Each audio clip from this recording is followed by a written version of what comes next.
Alrighty, I know I promised some processing tips. I'm going to go ahead and start working on that tonight for y'all. Right now I'm going to be only working linear. I will do a little bit of non-linear, but I want to kind of focus on linear on this video. We'll go ahead and since John was asking about if the video was ready, I noticed you were working with Veil Nebula, so I'm going to go ahead and use my Veil Nebula to show you my processing. What you see on the screen right now is the blink function in Pixinsight. Let me close everything down here. If you go to Process, All Processes, and go down to Blink, I've already got it set up, but what you'll do is you'll load up your light frames that you're working with. Once they're loaded up, you can tell the computer to apply a histogram transformation on every frame, or compute an auto STF for the current image and then apply that to everything else. That goes a little bit faster. We'll go ahead and click on that.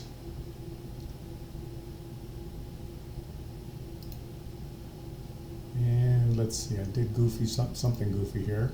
Oh, there we go. So now I've taken that one frame I was on and I did an auto stretch, and it's going to apply the same auto stretch to each image. If I use the other one, it's going to go through each individual file, and I think I have 120 of them, 2-minute subs. If I go through that, it'll go through and do an automatic transfer function, screen transfer function for each individual frame. So once you've done that, you can do one of two things. You can click on the play animation, and it's normally set for, I believe, 0.05 seconds. If I click on that, you'll see how fast it's going. You really won't know if you've got a bad frame or not, but these look pretty consistent. Just shooting through them, the background looks pretty consistent, no cloud cover, anything like that. But what I usually do is use the forward or reverse function and just go through them one at a time. I'll zoom in to a particular area just to look at the stars, look for any bad guiding. And if I don't see anything and don't see any issues, then I'll go ahead and go through it. But let's just say this one right here, this 0382, was a bad frame. I want to get it out of the folders that I have all my light frames in. You can click on this folder right here, and I have a preset failed subs. So I can click on that, select that folder, and right now it's moving that file from my light frame file to my failed sub file. I'm going to go ahead and cancel it. Hopefully it'll catch it before it actually moves.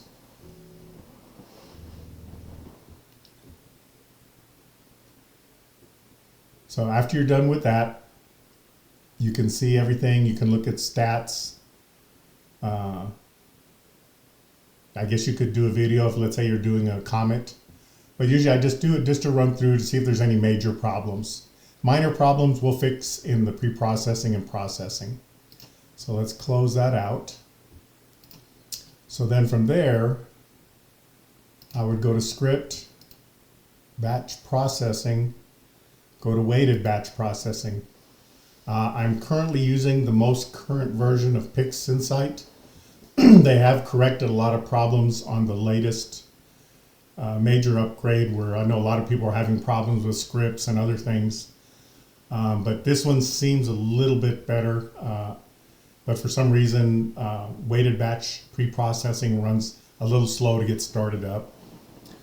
Now what I normally do is go straight to directory. If I click on that, I'll go to my drive that has my Nina images. That's what I use for collecting the data. And I'm working with NGC 6992. I collected data over 2 nights, July 5th and July 6th. And I'll show you here, I'll open up the July 5th folder. I've got Nina programmed at the end of my imaging run when I'm done collecting all my lights. I have a flip flat, Optech or Alnatech. I have their flip flat, so I can control it to close that flap and turn on the light. And I have my exposure set, my flat set for 5 seconds. So what Nina will do is it'll adjust the brightness of the panel until it gets to, and I normally shoot at 20% of my full ADUs, which is usually about 19 to 20,000. And it'll go, I can set the percentage. I usually leave it at 10%. I go for a 20% flat for 5 seconds, and that way I can keep my flats, my dark flats, both at 5 seconds. So it'll collect those, it'll close when it's done, it shuts off the light, and I can collect my biases, my dark flats, and then my 120-second darks. So every night that I shoot, at least when I was shooting my 2-minute subs, or you won't be able to see it under the directory folder, but I usually collected 12 frames of each night of my calibration subs. When I went to 5-minute subs, I still kept it at 12, so it takes me an hour to get my darks. But that's just part of what I do. I've got it set to, when I get to astronomical dusk, or my image is below 40 degrees, I have it shut down and then start collecting all my calibration. And I do this every night for each night. I find that I keep my dark library up to date. My flats, if I get a dust mode in there that wasn't there before, it stays consistent with it. So we'll go ahead and select, I'm going to select the main folder, which is NGC 6992. And when I select it, it's going to, behind the screen there, you're going to be able to see it's running through, collecting all the data. I've already run it, so it's just collecting the same data over again. It'll tell you what it picked up. Click OK. I'm sorry, I was running 25 frames. I'm sorry, because we had 2 nights I was running 25 frames. So we've got that. I've got 159 frames. It was 160 when I accidentally threw that one away earlier, but I'll pull that one back in. But once I'm done with that, I leave all the calibrations for bias, darks, flats, and lights. I leave all of that alone. One you may want to make note of is the auto crop feature. And where's the other one? I think it's under calibration. There's another feature that will automatically go for plate solving. Here we go. Image solver. It'll go interactive in case of failure. If it can't plate solve it, the plate solver will pop up on the screen and ask for help. But I always make sure, and it's in default, I make it do the astrometric solution. And like I said, also the auto crop that cleans up those edges really nice. You don't have to worry about it. Under calibration, I've got all my frames set up. Now here, I do something a little bit different. I go over to presets, configure WBPP for maximum speed or quality. I'll click on that, and I always go for maximum quality with no compromises. It says here local normalization is enabled with its default maximum number of stars used for scale evaluation, and PSF type is set to auto. This takes a lot longer than if you did the faster with lower quality, but I figure if I'm going to go to all the trouble of doing the processing, I might as well get every photon and every pixel I can out of it. So I always click on that. It does make a few little changes here, but nothing major. Once we're done with that, under post calibration, I've always heard, and I always do it, to drizzle, especially if you're running a one-shot color camera, to drizzle your image, your final image. They say you get better detail, better quality but you do lose some signal to noise ratio. So I'll click that. I'll scale it up to 2, so it's going to make huge files. It's going to be double the size of what you're using now. The drop shrink, the default is that if you hold your cursor over the box, you'll get a little description there, and it says the default drop shrink factor is 0.9, and so I always set it for that. After I'm done with that, I've got to set a output directory where I'm going to send everything. I've already got one set up. I'm not going to run through this because it's going to take a couple of hours to get this done. But you would set up your folder. I have mine in my E drive.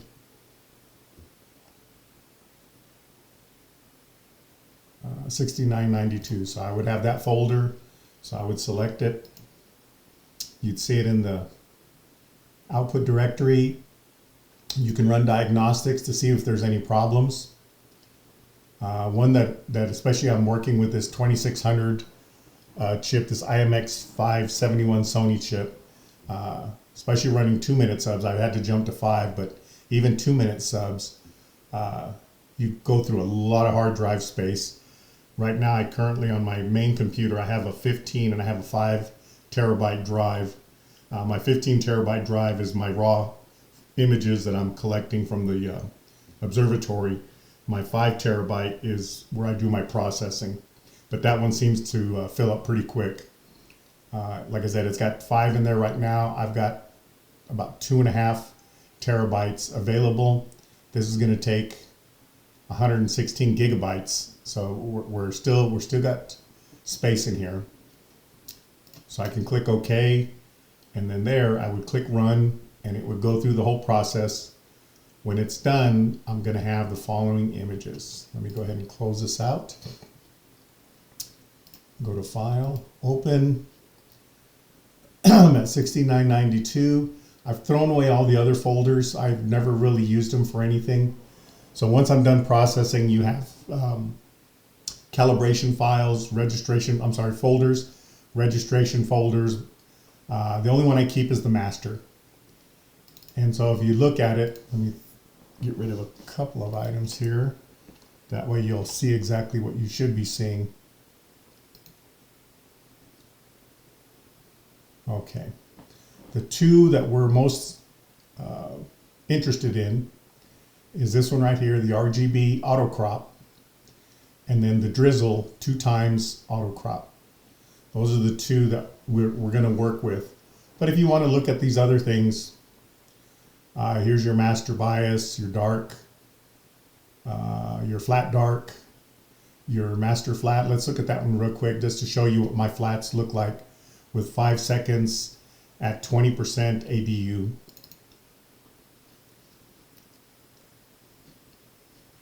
That way you'll get an idea of what my flats look like, even especially when I was running that ASI 294, flats got kind of wild on it. So I found that if I ran anything less than, let's say, 1 or 2 seconds, I got a lot of banding in my master flats. So I always bumped it up to 5 seconds. I've always had good luck with that on the 294 chip, the color and the monochrome chip, and also the 2600 chip. Even though I use the Player One, Poseidon is the name of that camera, it's still the same IMX571 Sony chip. So if I go, let me bring up my screen transfer function, and we'll take a look at, I don't know if it shows up on what I'm going to post this on YouTube, but it's pretty neat. It's a pretty even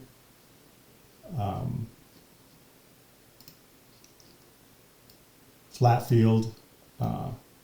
You've got the highest color here.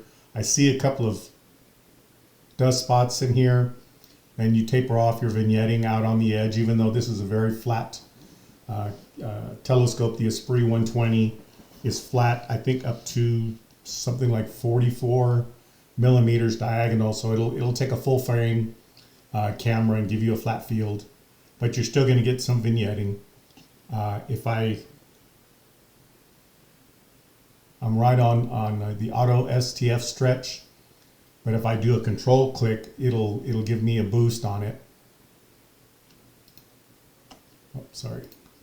I wasn't paying attention to what it said here. Click shift will apply boosted auto stretch. So shift click.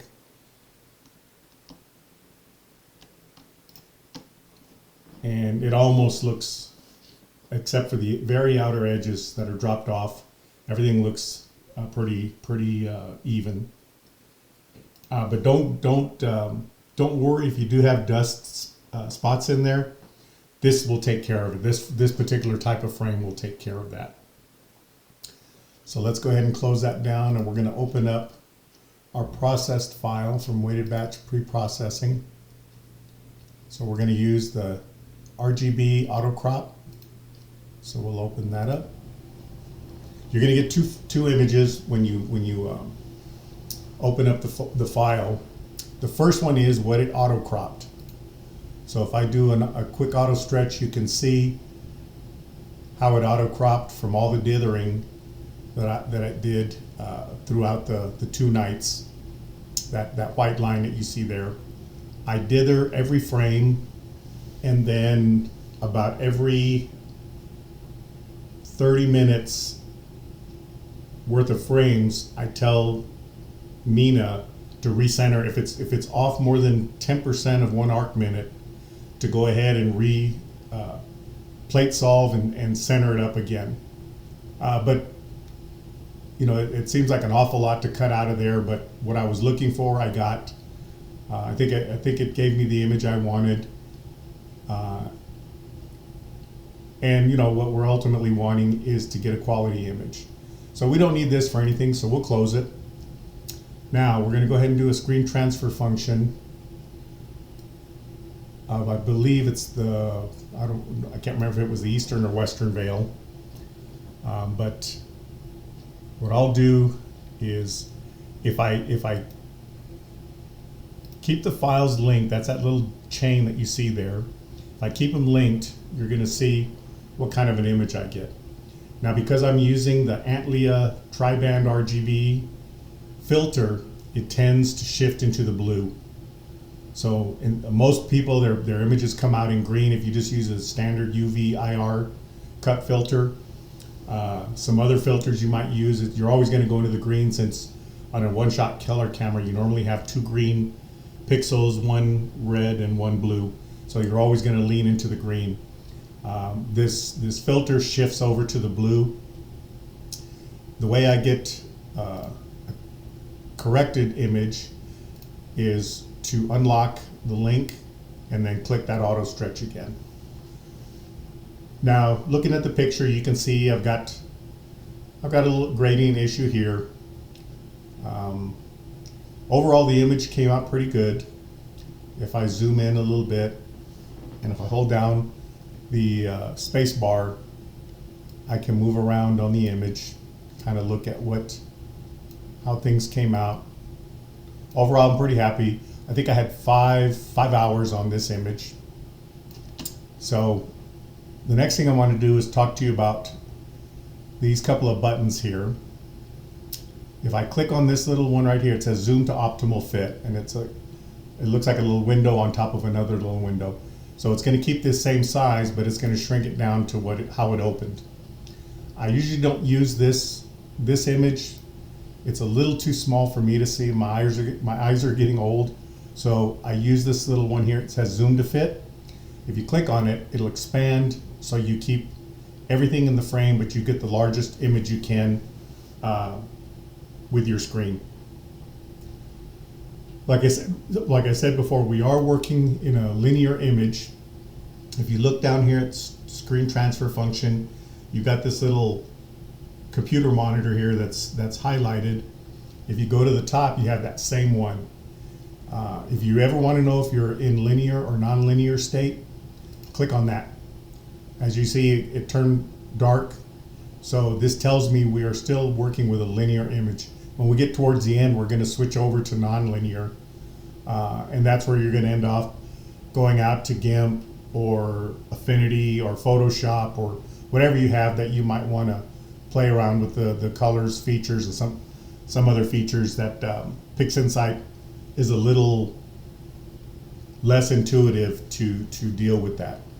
But if you click on it again, it takes you right back to the stretch. So the next thing I'm going to do is I want to get rid of this gradient here, kind of clean, even up everything so I can continue working. So I'll go to process. I don't know all the little subheadings here, so I just go through all processes. That takes me to everything. There's two things you could do. You could go to automatic background extractor. I'll do that real quick. I leave everything alone. We go to subtraction. I always replace the target image, so that way I don't have a second image, and I throw away the background model. So if I click on that, just as it is, you get a pretty decent background extraction. It'll go dark like this, so you'll need to run a screen transfer function, but this time, since it's adjusted the colors to link up correctly, you can put that back on. Click on your screen transfer function, and you can see we lost a lot of that green. Kind of evened out the image. There's still a little bit here, but that may be actually part of the nebula. It might be because I see a lot of red here. I see some red coming up through here, but then it's not red up here, not red here. There's still a little bit of vignetting, but we can do a little bit better with dynamic background extraction.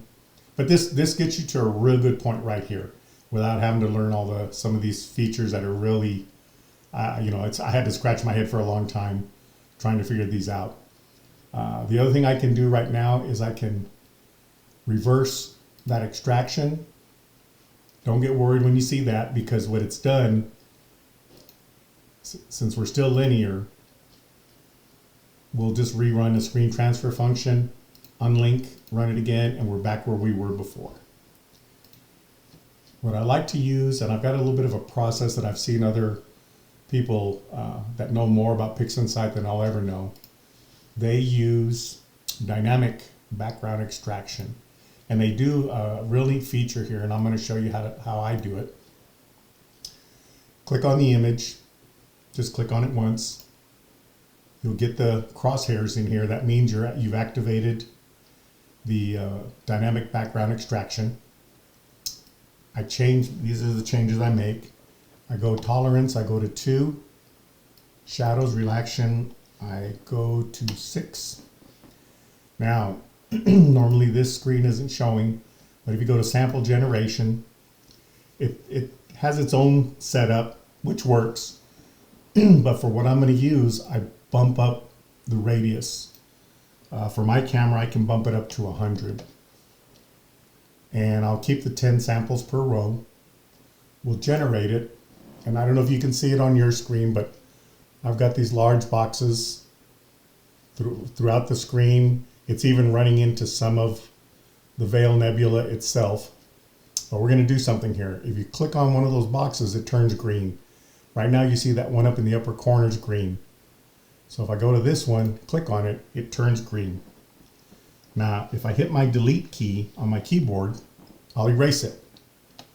It'll go to the next one. I'm going to erase that one, the next one, the next one, and the next one. What we're going to do is we're going to end up with just an outer boundary of sample collection. So I go up to the next one, the next row, hit delete, delete. Now you saw there wasn't one there because it was a little too bright. Delete, delete. You got to be careful. Sometimes I get ahead of myself and I'll delete the ones I want to keep. If that happens, just click on it like here. I can just click on it and I can create my own. So we'll go to the next row, the next row, the next row. Again, there's not one here. We'll go to the next row, the next row,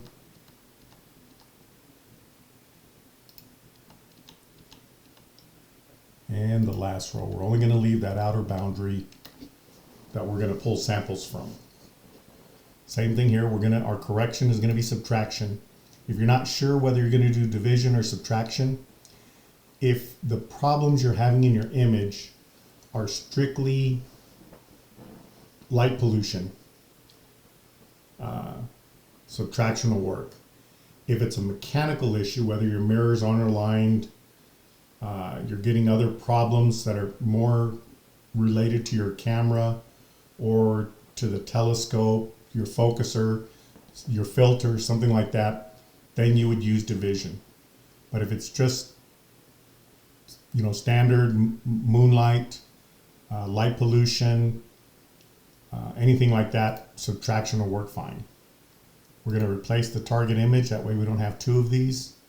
We'll discard. Well, this time we'll keep the background model. That way you can see that. So we'll go ahead, hit the check mark for execute.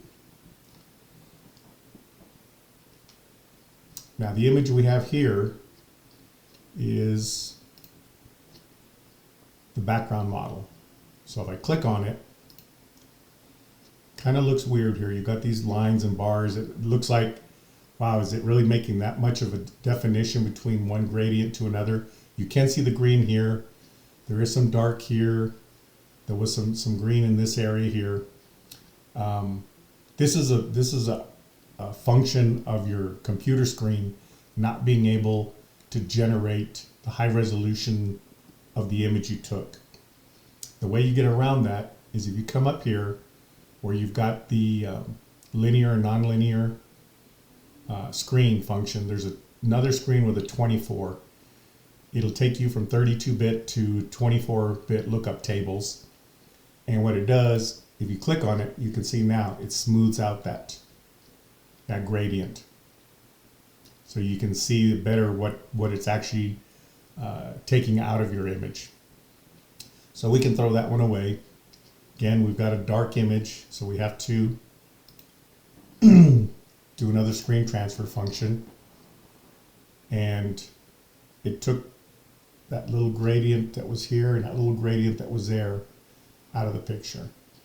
So if I close down my dynamic background extraction, you'll lose all the little sample points. So it looks like we've got a really good image, really smooth image. So from here, we're going to do a little color correction. And this part of it, I'm going to use a spectrophotometric color calibration. And on this one, let me reset it here.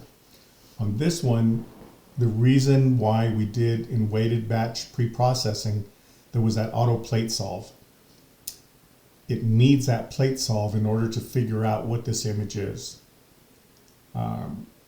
If you bring an image over from somewhere else, then you need to run under scripts, image analysis, I believe it is. Or let's see, instrumentation.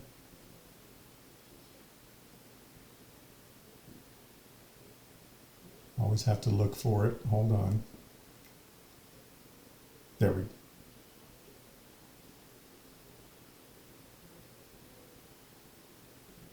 Oh, I'm sorry. It was image analysis. I was thinking of something else. You got to go down to image solver.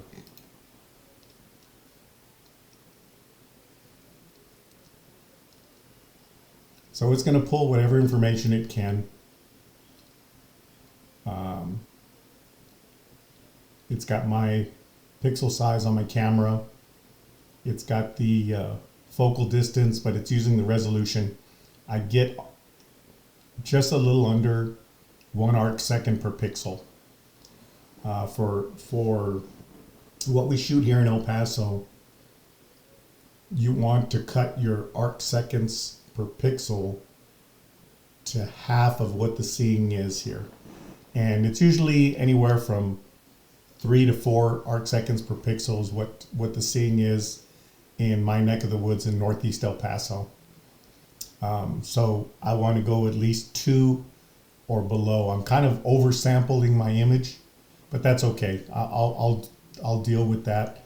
I figure it's kind of a trade-off shooting a one-shot color. If I was shooting monochrome, I could probably get away with double binning 2 times. That would get me to 1.8, almost 2. That gets me right in there between 3 and 4 arc seconds per pixel of seeing. But I've always been told you want to double the resolution of what you're seeing is to get a really good image. So if I click on search, it's going to ask for something, so I can do NGC 6992, I believe it was. Do a search. It's going to have the 2 of them here. Usually if you do the veil, depending on if it was a western or eastern, Horsehead Nebula, you can just type that in and you'll get what you need.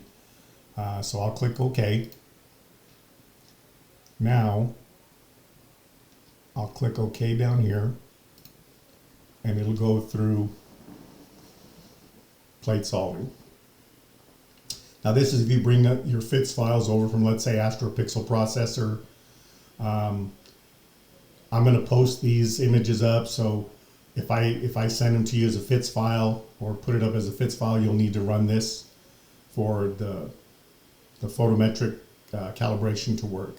So it's going to go through it. I don't need to do this because I did it in my weighted batch pre-processing, but this just helps you out. A lot of people can't figure out why their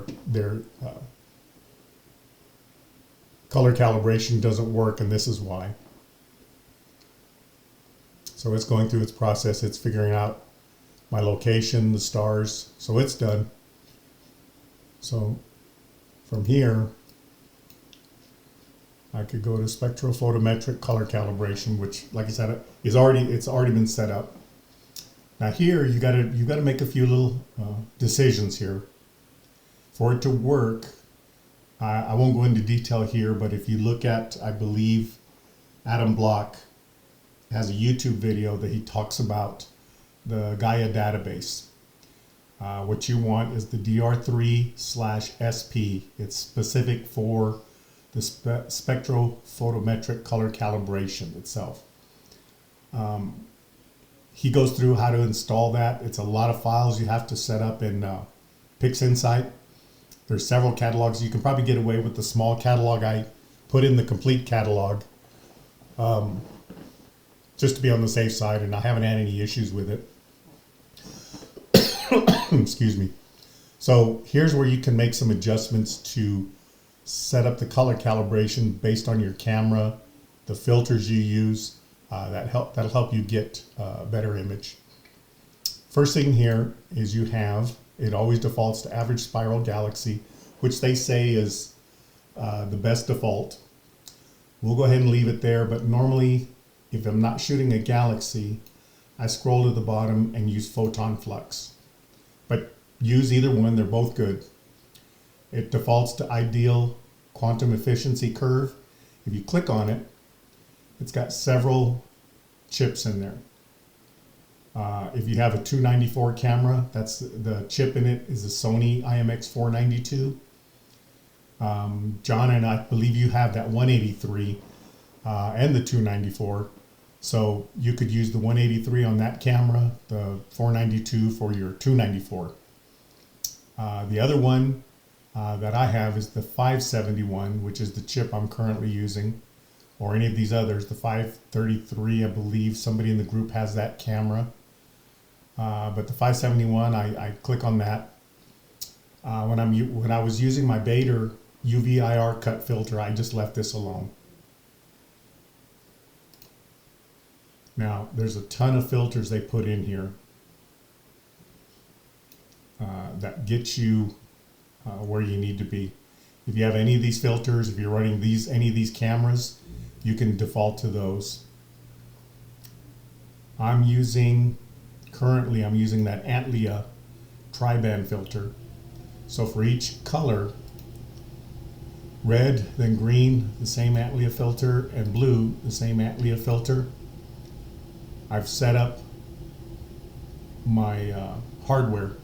If I want to look at filter management, just to give you an example,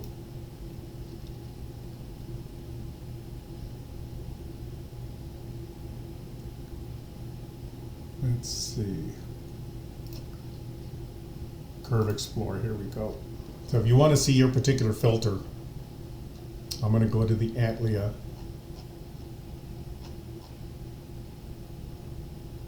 There it is.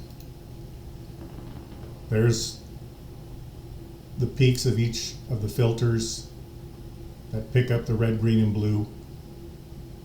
And then there's a jump in the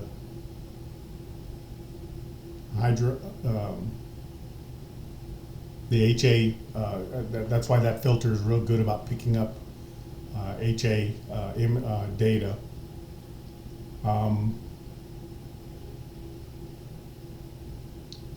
That's the blue. There's the green, the red. So you can see that jump in the red. But it looks like it you know, like you've got the L Enhanced, L Extreme, L Ultimate. It'll pick up on all of those. So we've got this section ready. We've got our Gaia database ready. We don't really touch anything else here except region of interest. And what region of interest it does is we want to look at the background. Now, like I said over here, I saw some red over here. That may be part of the that Veil Nebula. I can see red through this area. I can see an arch of red here. I might take background from here. I might take background from here, but I think I'm gonna come back over here and get some background. I want the cleanest neutral background that I can get. Doesn't matter about stars. You just want to get a good background. Don't worry about picking up stars. It knows to get rid of those. So I'm gonna probably grab that corner right here. To do that, go to Workspace. We go to our icons on the tabs, New Preview Mode. So we're going to click on that. And I'm going to grab, I want to grab the bigger stars, but these little background stars are fine. So I've got Preview 1. That's going to be our region of interest. And then I click on From Preview. It's going to ask me what preview do you want to use. I'm going to use Preview 1. Okay. And let me put everything back. So you can see that's where the preview is going to be picked up from. So I'm going to go ahead and click Apply. And then you're going to see it run through.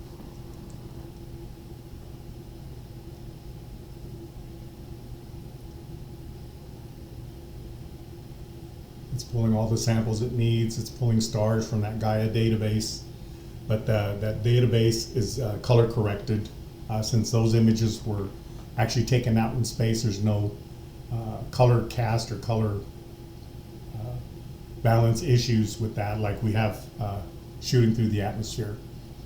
Now you have this that always pops up, this little graph here, and I never really knew what exactly it was telling me.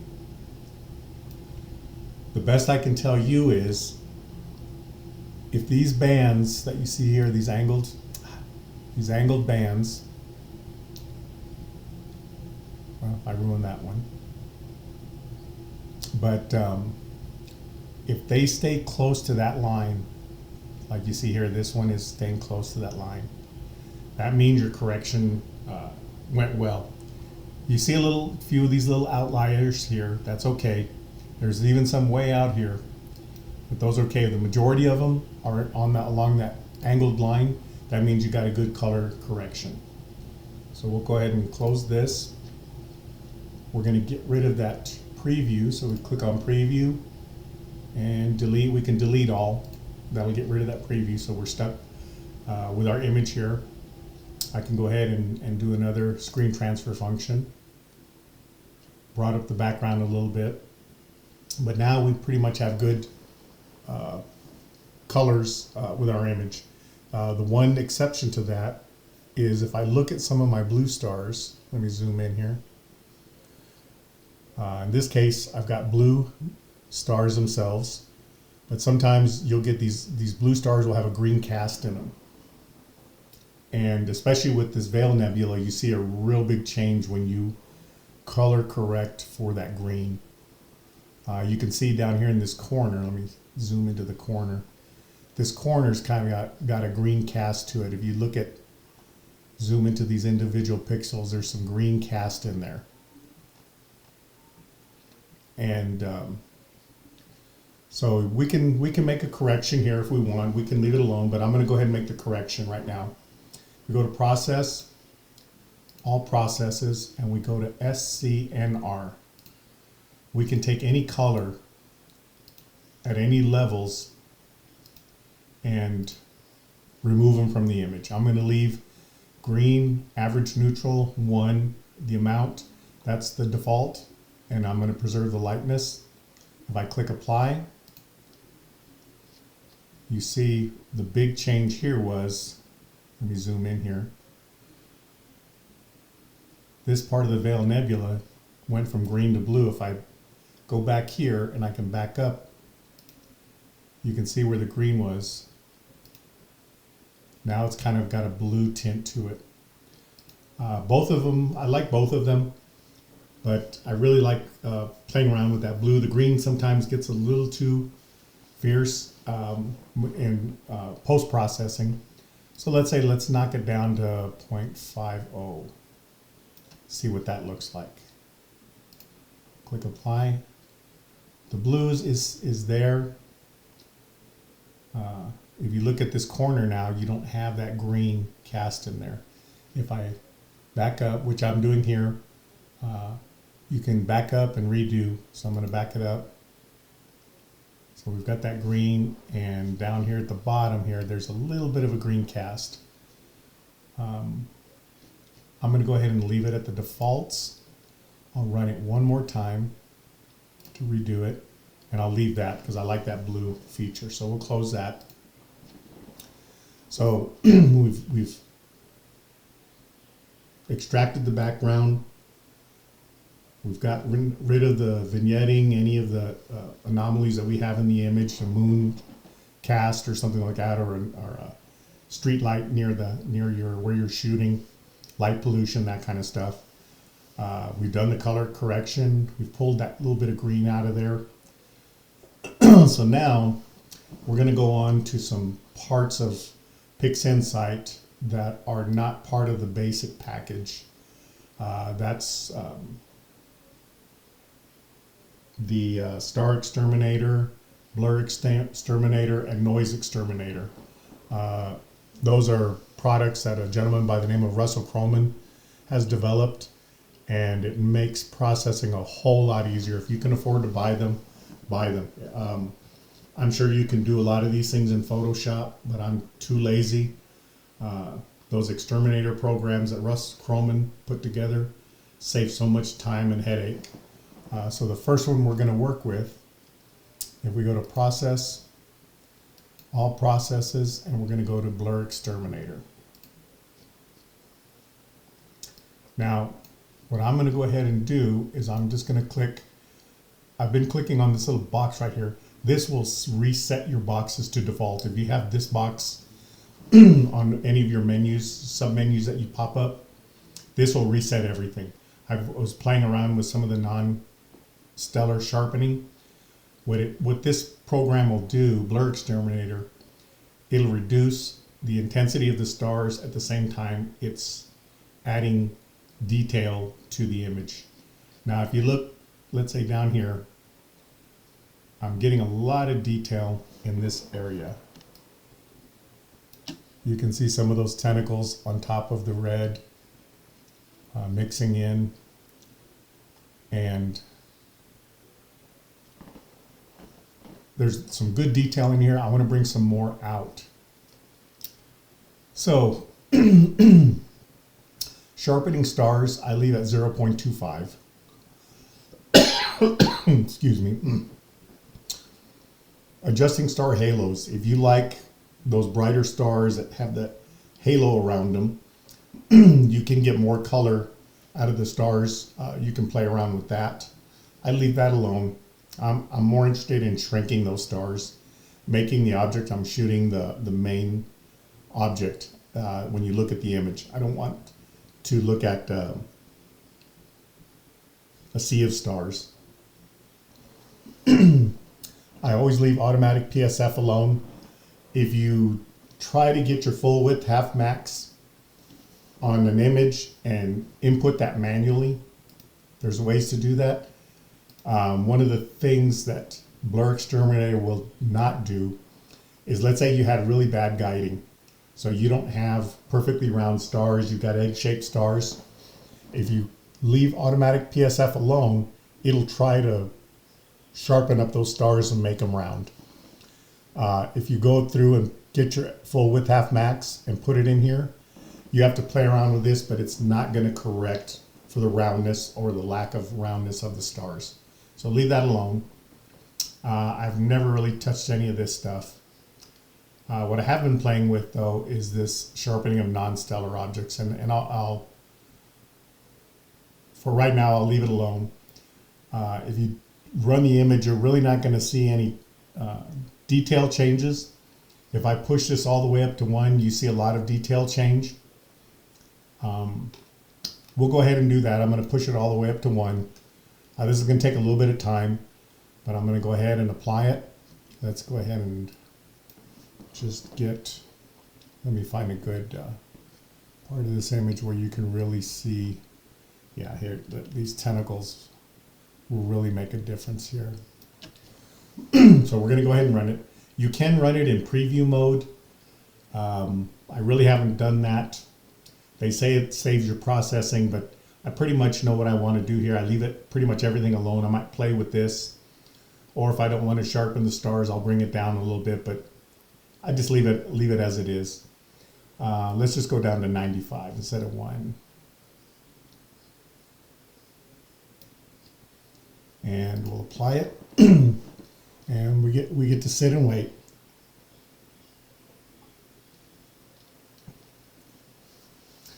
I picked up a new computer about 4 months ago. It's a no-name brand computer. What is the name of it? GMK Tech is the name of the computer. It's a little, what they call it, a Nook, N-U-C computer. It's only about 4 inches by 4 inches by maybe 1.5 inches tall. I've got an AMD Ryzen chip in there. I know if you have a computer that has the, I can't think of that visual processor. NVIDIA. If you have an NVIDIA processor, that'll speed up this process tremendously. But I'm okay. I can wait.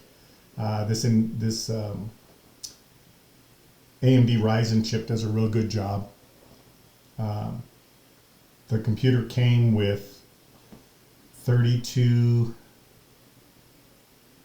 megabytes of RAM, or 32 gigabytes of RAM. And it came with a 1 terabyte SSD hard drive. So it's fast in that sense. It's a small little box.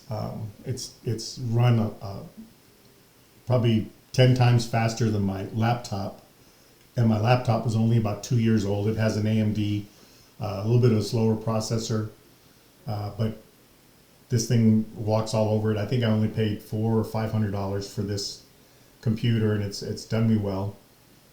I am running the big hard drives. My 15 gig and my 5 gig terabyte hard drives are both regular platter drives. That I can deal with them running a little bit slower, but that's okay. But this little computer, I bought it on Amazon. Saw some YouTube videos of people. They use these for cheap gaming computers, and it does a really good job. Like I said, as it needs more processing, it'll bump up the gigahertz to, I think, 4.8 gigahertz for that chip. The Ryzen video chip that's in there does a real good job of trying to keep up with the visual aspect of processing. So this process that we're working on right now, it's at 61 percent, I'd probably be on with my laptop. I'd probably be at 15 or 20%. I could walk away, go make myself a cup of coffee, have my coffee and breakfast, and come back and it's still running. So this makes a lot more sense for me. So as soon as it gets done, we'll go back and forth and see the difference in this image. You may not see the visual side of the detail change too much, but you're going to see a big difference with the stars. And that really adds to the impact of the image by getting rid of a lot of these stars. And you know, I'm running a triplet refractor with very good glass on it, but some of these larger stars, like you see right here, you do get a little bit of fringing with the blue. That's where you can always see the quality of the glass on a refractor. I have a doublet refractor from Vixen that I probably bought 25 years ago, maybe somewhere in there. And that one's a doublet. It's an f5.3 native, the way it's built. It's a doublet, but one of the lenses is actually flint glass, which is the same as the Takahashi. A lot of the Takahashi refractors have. That's the ultimate in quality glass, is getting that flint glass. But even with that doublet, as much as it's bending at 5.3 f ratio, I still get these blown out blue stars. I just put up with it with that refractor until I got this Esprit. I may bring that one out. It's 114 millimeter f5, so it's a good size lens, but it also is fast enough that I was using a Astrotech field flattener that worked perfect with my 294 camera, giving me flat all the way out to the edges. And I may pull that one out of the storage to shoot with that one again. I really enjoyed shooting with that one. But this Esprit 120, I mean, it's getting me in a sweet spot where I like the detail I'm getting out of these images. You always want more. If I could afford a plane wave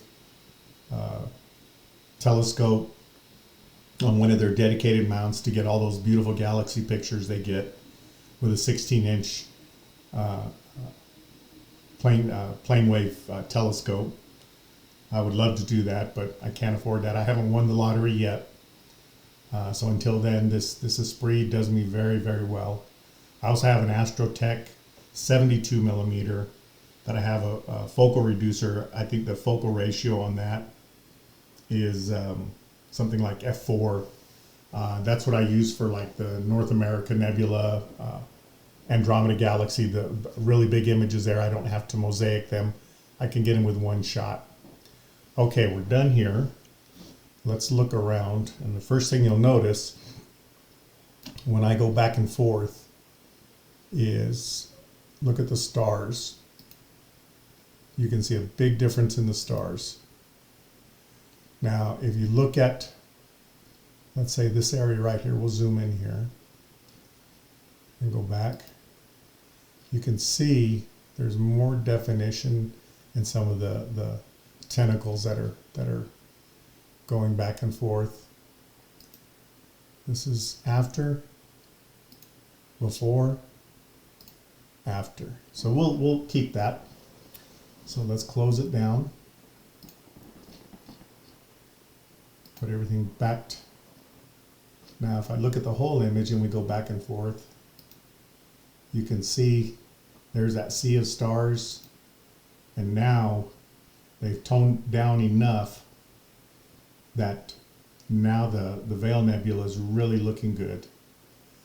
Now the next thing I would have done would be under process, all processes, would be noise exterminator. But I tried something earlier today and I think I like it better. Normally when I do noise exterminator still at this process where we're still linear, it cleans up the image, but when I go non-linear and I start stretching and playing around with it, I get a blotchiness in the dark background of space. And I figured, well, maybe I can fix that in Photoshop or GIMP or something like that.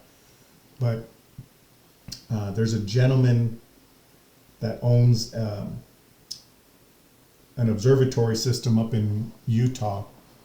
I'm trying to remember his name, but it's a Utah Desert Remote Observatory. You can buy time on his telescopes. If you can afford to, you can put a telescope in his domes. He's got 2 or 3 of them right now. And I'll post it on the YouTube site when I post this. If you look at his stuff, he does a lot of stuff, basic stuff in Pixinsight, and does all his detail in Photoshop. But I noticed he was doing noise exterminator in the nonlinear state instead of linear. I tried it today, and my backgrounds were a lot smoother. So that's what I'm going to suggest you do here. Try it both ways. Russell Croweman likes to do all of his stuff in the linear state. And like I said, we can go up to the picture here, click on it. We're still linear. Let's go ahead and click the 24 just to make sure we've got a smooth operation here. But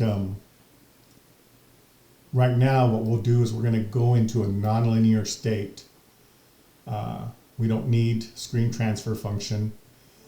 You can use it. One way to go from linear to nonlinear is to get histogram transformation, and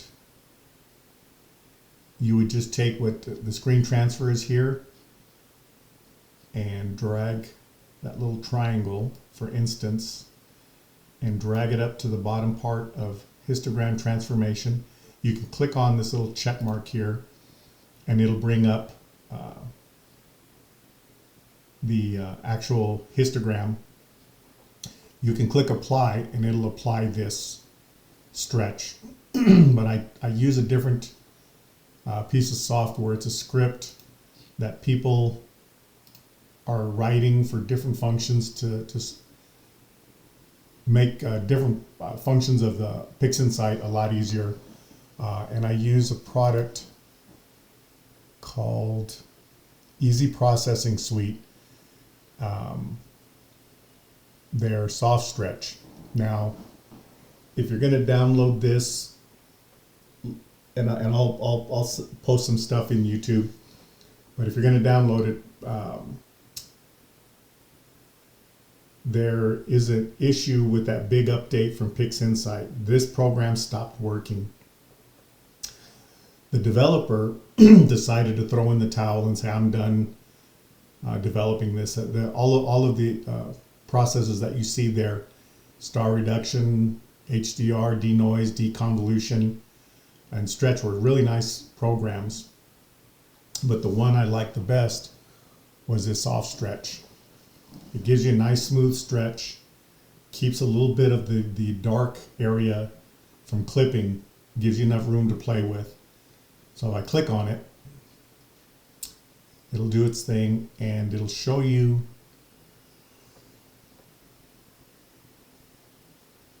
the histogram that it sees, that it suggests, and what that image is going to look like. And you can see just from that little preview, it's darker in the background where this is lighter. It gives you a smooth histogram. So I'm going to go ahead and let it run. Now, before I do that, let me back out of this because there's something else I didn't do. We're going to do one more thing. So along here you can see the name of the image, and it's a whole mess of information. I don't want to play with that. So I'm going to change it to Veil_master.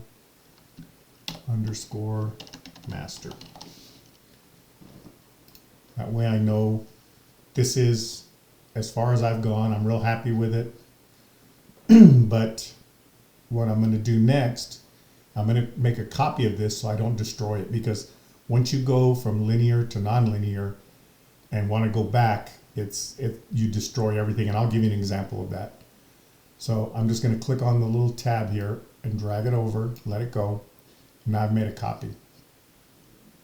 The original, I'm just going to shrink it and drag it up here just to keep it out of the way. We'll put this one over here. We'll expand it out. And I'll show you what I mean. So we're going to go to script, easy processing suite. Like I said, this is an addition. It doesn't cost anything, but you have to download it and put it in your Pixinsight. So let's go to easy soft stretch. And I'm going to run it. It's going to apply this stretch. Now, if I take off the screen transfer function, you're going to see nothing's going to change. That tells you now you're in a nonlinear state. So anything you want to do to go back, you really can't. Like for instance, I'll show you. Let me put up my screen transfer function. And if I want to say I want to back out of this and go back to a linear state, there it is. Now if I do my screen transfer function,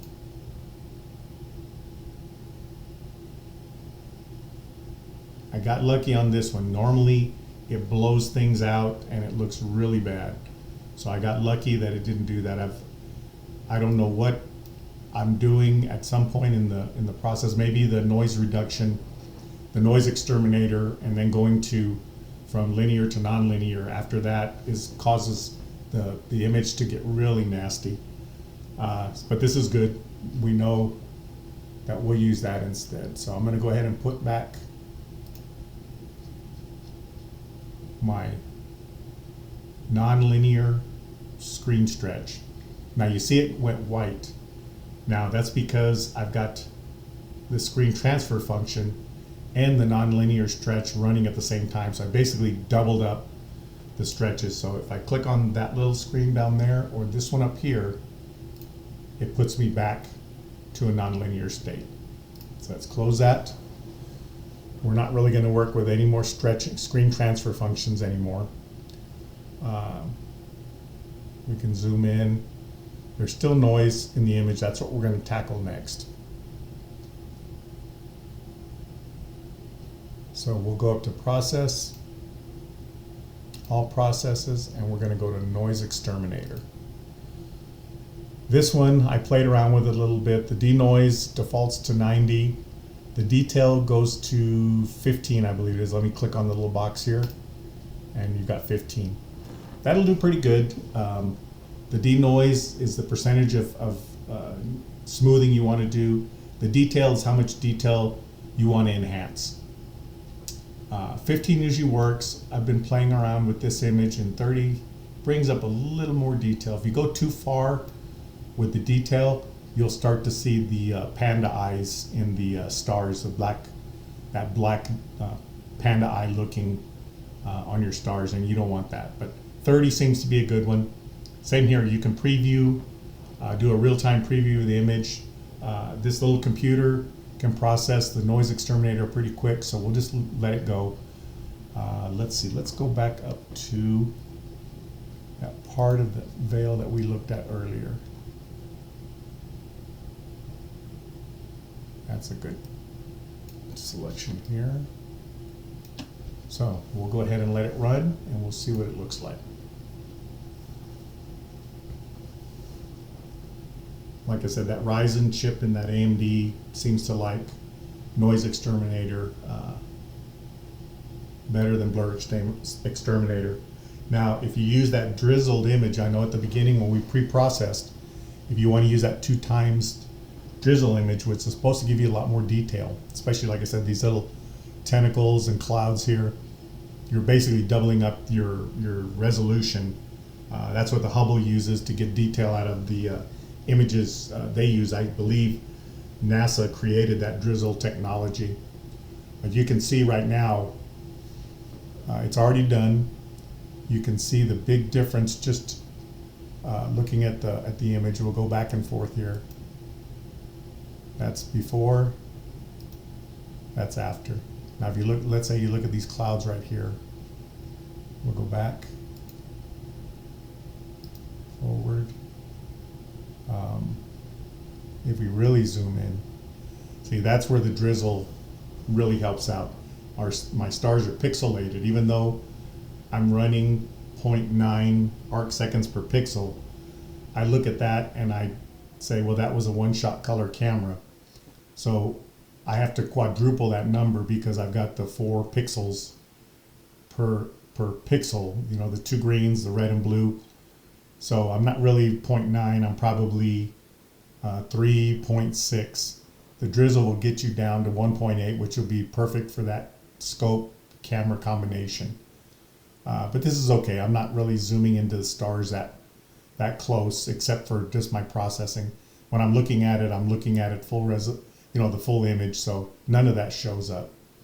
But if I go back, you can see all that noise that it cleaned up. Let's go out to the whole image. You really don't see too much going back and forth, but Atom Block is one that really wants you to go into really close images to look at and how things are looking. This is look real interesting right here. So if I go back, yeah, you can see all that noise down here, up through here, especially this little curve here. Hopefully you can see that on your screen, but let me put it back. And you can see it really does an excellent job. So we've got that done. And right now the image looks really good. Let me take a drink of water here. The image looks really good. I wouldn't be embarrassed to post this image right here. But there's more we can do with it. We'll do a little bit of nonlinear here. I'm still learning Photoshop, GIMP, Affinity. I can't wrap my head around those, but eventually I will. But you get a really good picture on the nonlinear side with Pixinsight. So one of the things that we need to do is separate the Veil Nebula from the stars. This is going to be another script that I use that really does a nice job. It works with StarNet and Star Exterminator. If you go down to utilities, that's where it normally sits once you load it up. Now, a lot of this stuff you see in here are third-party people I see on YouTube that do different scripts that they write on their own to make their processing a lot easier. The one I'm going to use right here is called Star Reduction. What it's going to do is it's going to separate out the stars from the nebula. It's also going to do some more star reduction, and you'll see how it runs on this. So this is the image.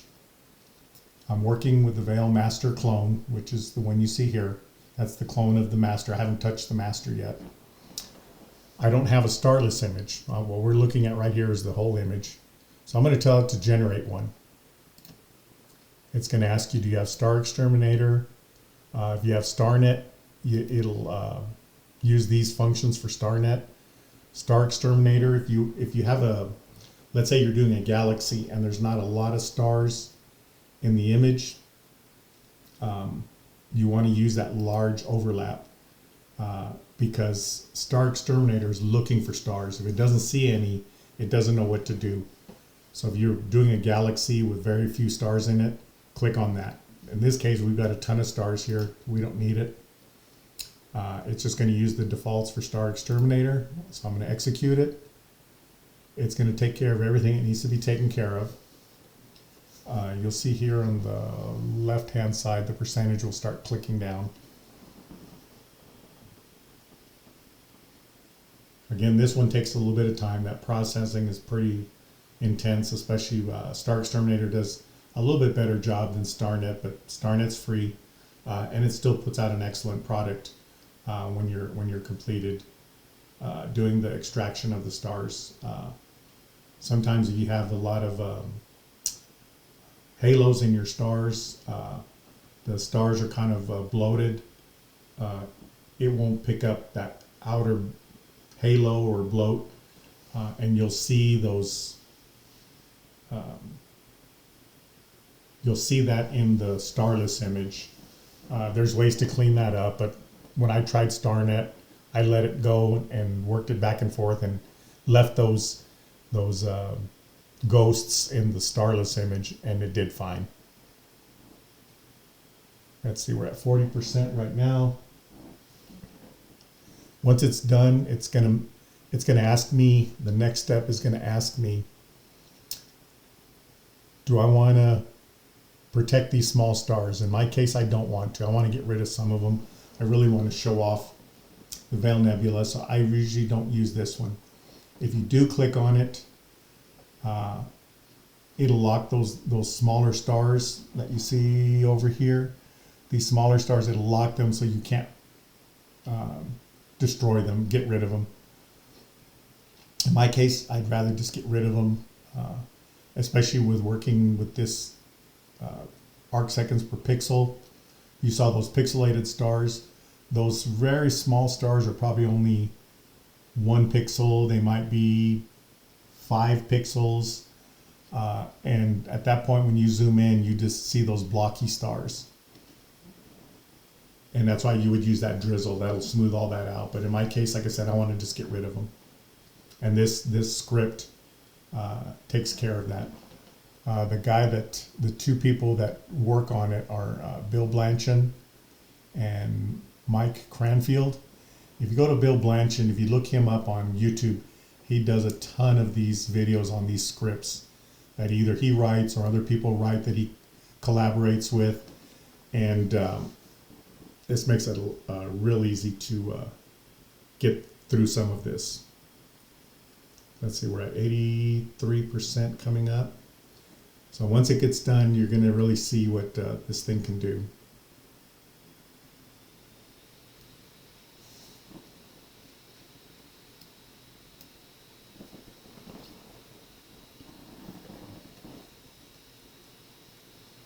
The other nice thing is once you pull those stars out, you really see what is in that starless image, the Veil Nebula. When you're looking at the image right now, it's like, well, I do see things, but once you pull those stars out, you see all the there is out there. It really surprises me sometimes that there's all that data in there that's buried in the stars.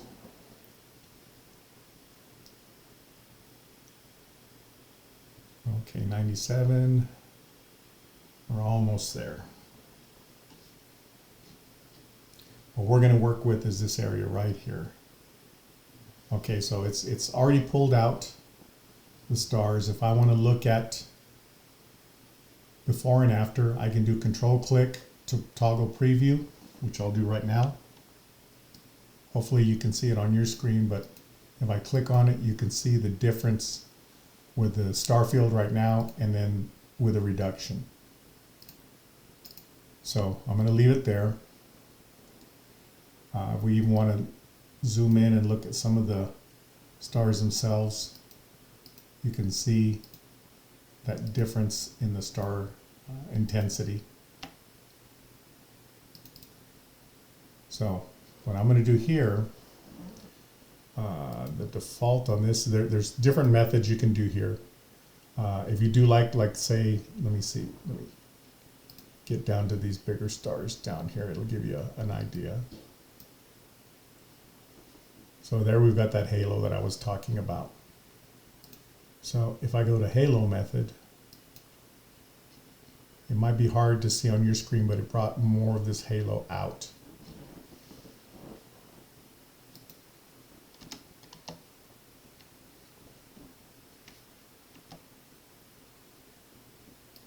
Let's say I go to 0.3 and then I hit my tab key. I don't know if you could see where that halo increased. Normally this program is set at 0.2, so we'll set it at 0.2. So you've got transfer method that cuts down on those halos. I don't know if you saw that. You got halo method, gives you a little more of that halo glow around the star. Only the larger stars. Star method, bring out the stars a little more. and lightness method brings them out a little bit more. Let me double click to reset the zoom so you can see it better. So there's the lightness. Star method, you see a little less stars. Halo, the brighter stars get a little more glow. Transfer method is the one I like. And I usually leave it at 0.2 or 0.25. Let me try 0.25 and see what I get. So I get a little more starlight. Sometimes at 0.20 takes a little too much stars out. So now we've got some decisions to make here. We still have our original image here, which is our veil master clone.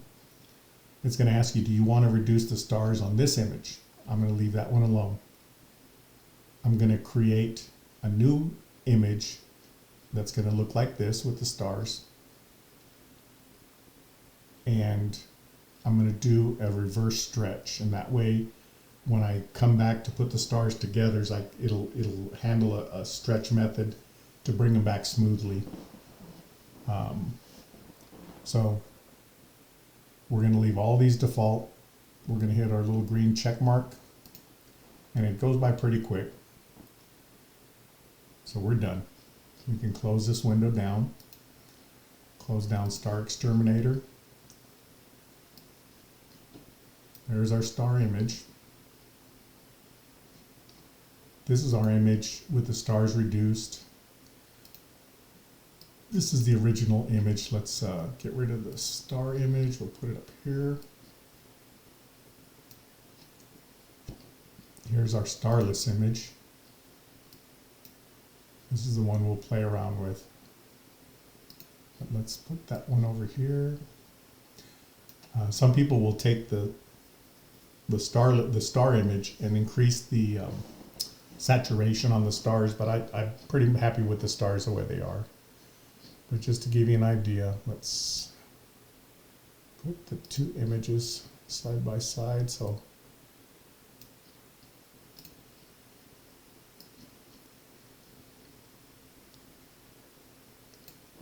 you can see the difference. This is the original clone before that star reduction process, and this is afterwards. Like I said, this little section here, this little red arc here, you can see it, but it's almost like you increased it on this image, but you didn't. You just reduced the stars. So we'll put this one away. I'm going to put it down here since we're really not going to use it. Might be nice to have just to compare. Same thing with our clone. We'll put it down here. We still have our veil master, and this is where we started before the noise reduction and the star reduction. Let's see, let me reduce the size of that. You can see how far along we've come just between those two images right there. And we really haven't done a lot of post-processing. But you can see the difference between this and this already.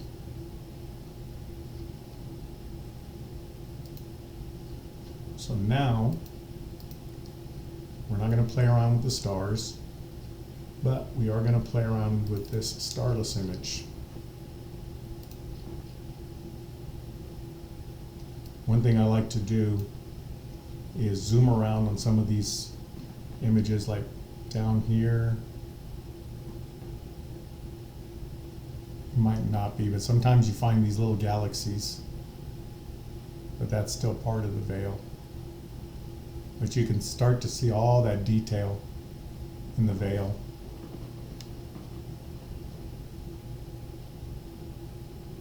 That were kind of muffled by the star fields being in there. See, like right here, I'll give you an example right there. That might have been a glow from the star that Star Exterminator didn't pick up. It's usually pretty good about that. You'll see those in StarNet, but that's okay. There's ways to clean that up if you want. If you want to leave it in there, that's just fine.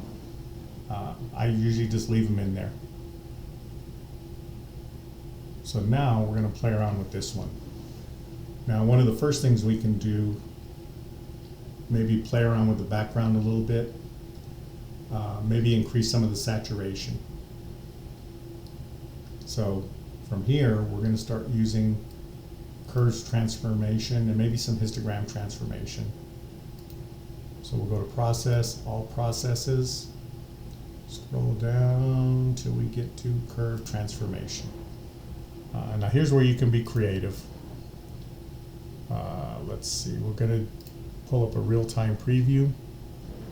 Now if you want to see some of the things you can do with it, just basic, I'm going to do a luminance layer. I'm going to play around with luminance. So if I grab it from the center here, click on it, hold my mouse down and drag it down or drag it up, you can see what it does. If you don't like what you did, hit the reset button and it's back where before you started. Let's say I want to play around with saturation.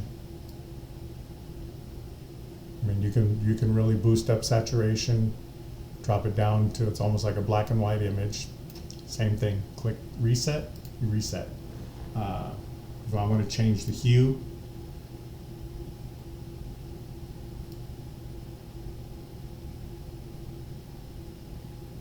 and maybe even give me some really weird stuff here. See, there's a lot of stuff you can play with and put it back.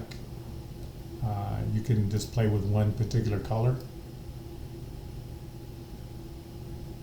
But you see, as I play with red, I'm also playing with the background. And we're going to do something to make it more selective with what we do with the colors, foregrounds or backgrounds.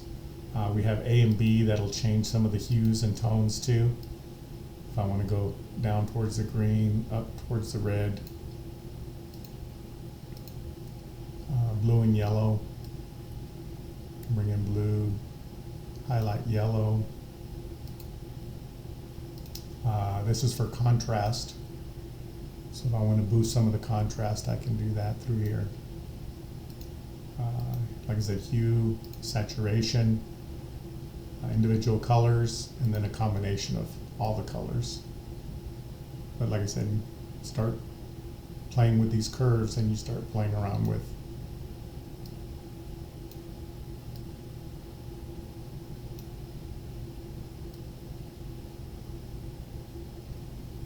you can play with this, those individual tendrils, but let's create a mask first. So let's close this down, close the preview down. I want to try to pull up these blue highlights. So there's another script I can use. There's two scripts you can use. One is called Color Mask and the other one's called Color Mask Mod. And these are going to mask certain colors. Let's try Color Mask. See how this does. So I'm going to go after blue.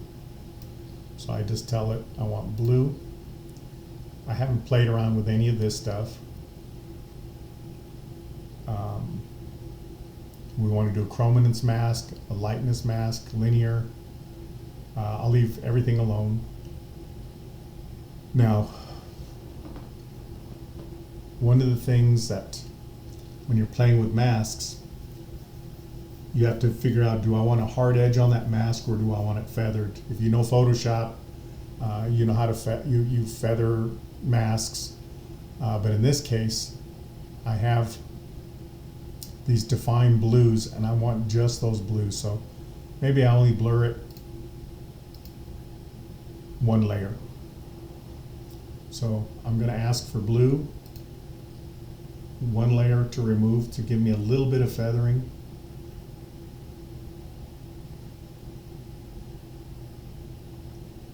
And then you can change, I really haven't played with this. I'm going to show you the other way I go about it, but let's just say okay. And what we're going to do is we're going to get an image. And you're going to see this image. Let me make them the same size. So if I go back to the original size, I can click on this and just lay it over the image and you'll start to see what it's going to highlight. It didn't pick up some of this blue up on this edge up here. It did pick up some blue up in here and down in this corner, but it really focused on blue in this area. If I lay it on top of each other, you can start to see that's what it's going to modify, which is good. Let me give you an example of what that would do. So if I take this mask and I drag it over on top of this image, you have the mask. Now it looks like everything's red, but right in here you see a little bit of darkness up here, up in this corner. Those are the areas that it's going to affect. Anything that's in red, it's not going to touch. So we'll go up to Process, Curves Transformation. Now we got to open up our preview. Let me just reset everything. Now let's say we're going to play with luminance just so you can see what it's going to affect. So I'm going to click on it and drag it up. And you can start to see those areas that it could affect. Let me add saturation.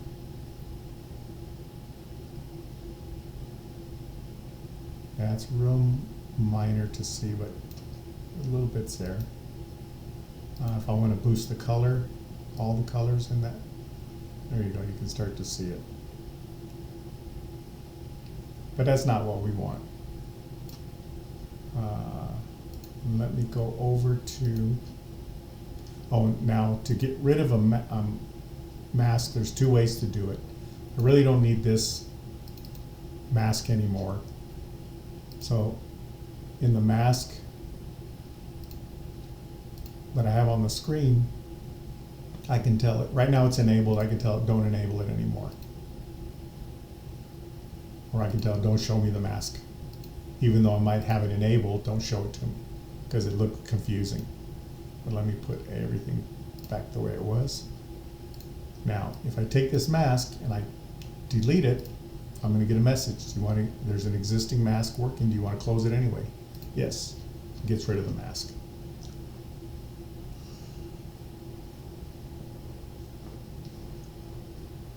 Now, I'm going to jump back a little bit. We go to Process, and all processes. Let me see if I can find it. If not, it's the only one I know, the little subfolder down here.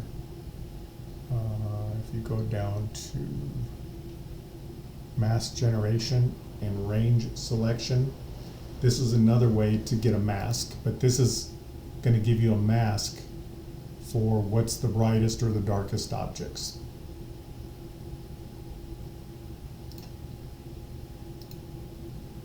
So this one is a little strange here, but let me walk you through it. We'll put the preview up and you see that we have a screen like I double stretched something. I'm going to click on Screening, and that's going to show me the image in black and white. Now there's no mask here generated. Like I said, if I take the screen off, it's just a white screen.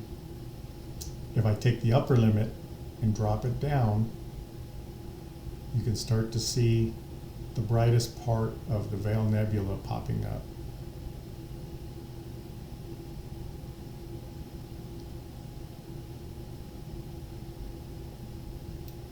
Now if I put screen on, put it back, and let me start scrolling it down, and it's going to start showing you the brightest part of that image is going to get affected first.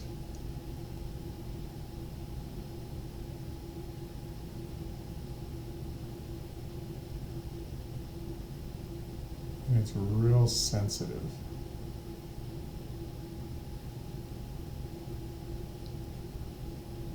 What I'm looking at here is I'm going to try to get rid of that corner and this corner that were affecting the mask. And when I was playing around with the mask, these things were popping up. I want to bring that background a little bit darker, but I don't want it to affect the veil itself. So the other way I can go is if I go put everything back the way it was, leave the screening on. This time I'm going to start at the bottom and work my way up. So all the background will come up first. There you go.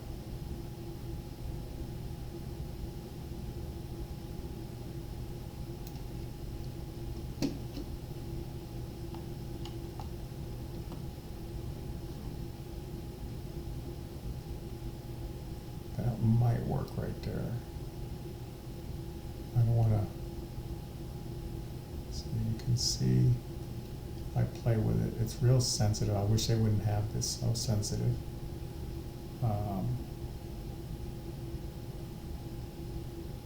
But right about there. Now in this case, I want it to blur. I don't want definite lines there. You can see those lines are definite. So two ways I can do it. I can smooth out the lines, or I can slowly adjust. So I guess I could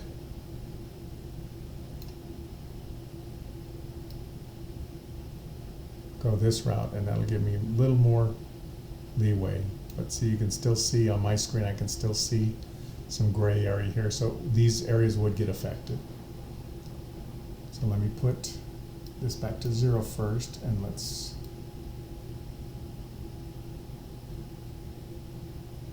there we go. Let's adjust that. We're going to go for a smoothness. So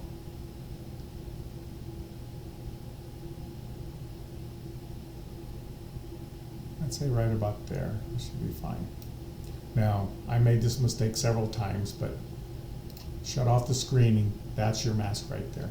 If you leave the screening on, you get a weird deal. I guess these areas can get affected before these areas that are grayer.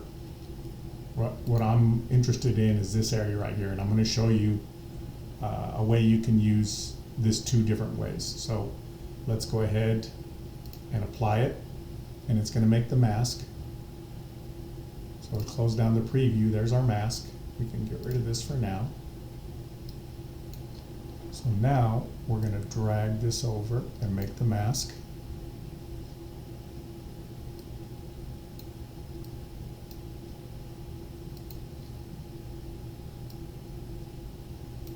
There we go. Reduce it, put it over here. So now, like I said, red is being protected, the inside is being affected. So I want to darken the background a little bit. So on mask, if I click on it, and I'm going to invert the mask. So now I'm going to protect the veil, and I'm only going to go after the background. Let's see how this works. Process. Let's go histogram transformation for this, because all we're going to do is darken it up.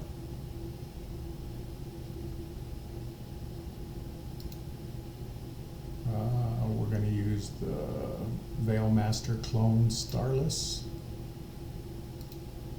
So there's our histogram right now for this area out here in the boundaries. That's why it's such a thin histogram. So we'll put our preview up.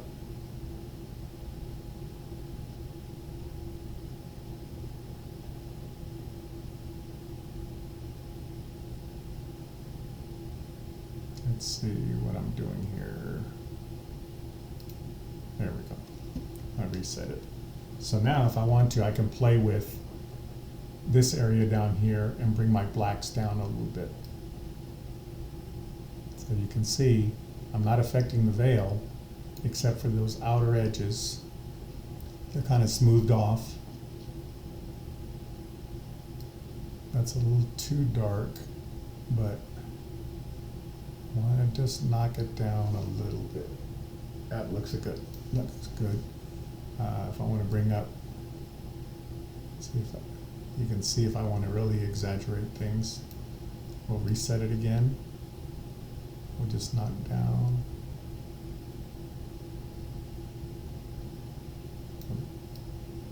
Black a little bit. We'll apply it, reset it.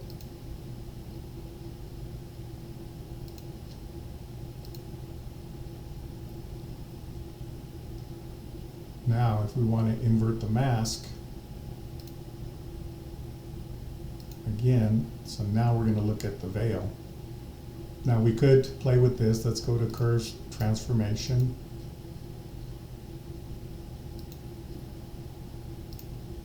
Preview. Like I said, we'll see here if we're on the right track. You can see we're adjusting the right thing. Here, let's say I want to only adjust the saturation. I want to boost it a little bit. You know, that's one way to do it, but I want to apply the boost differently to the blue versus the red.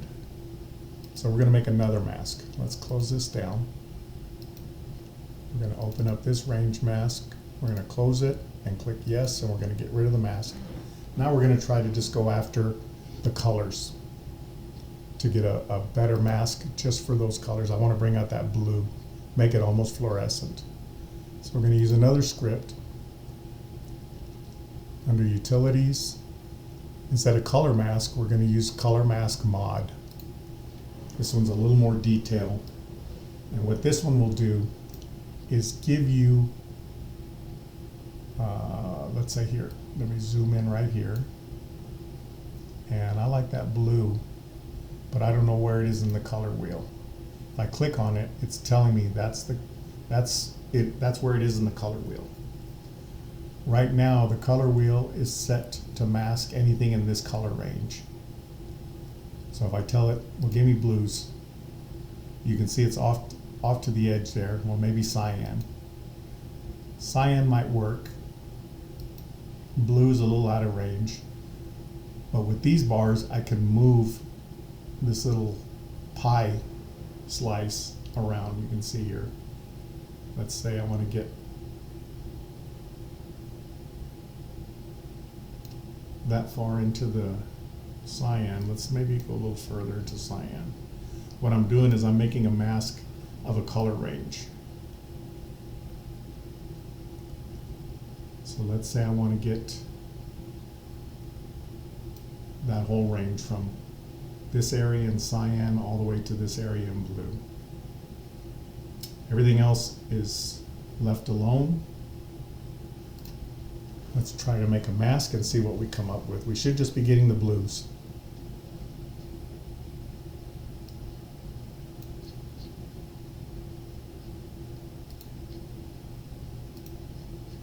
And if I lay this on top of it,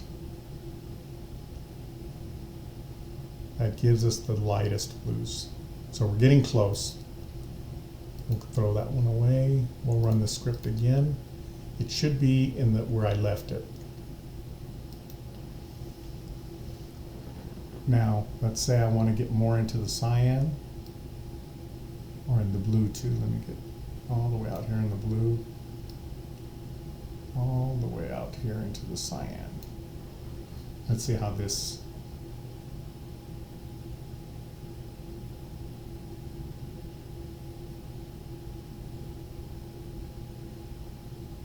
let's try it, see what we come up with. See, now I got less. Let's try it again.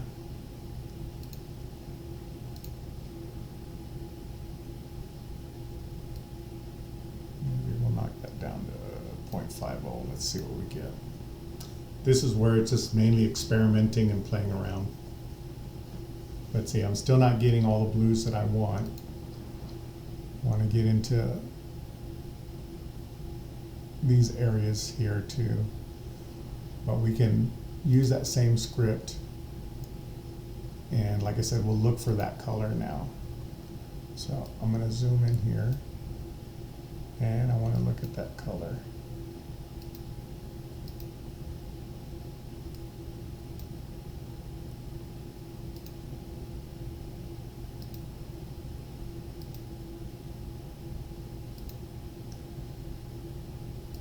And that's getting me more into the yellow.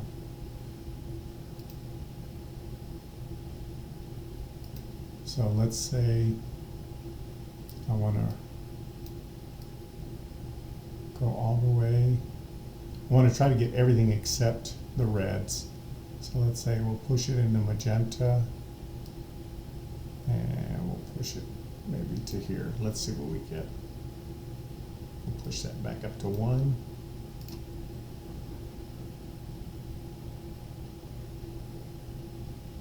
That did a little too much.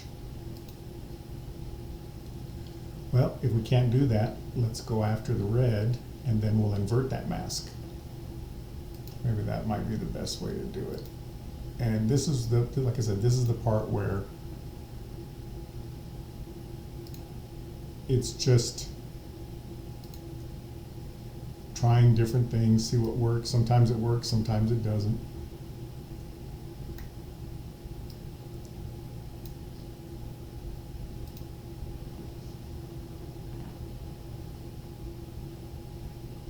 Looks better. We might be able to work with that. Let's see.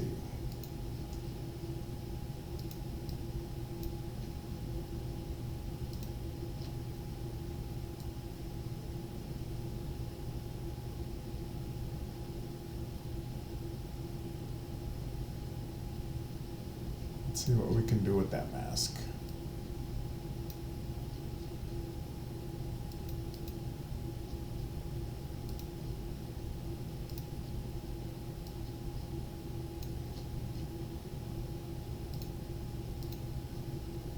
We'll go to curves.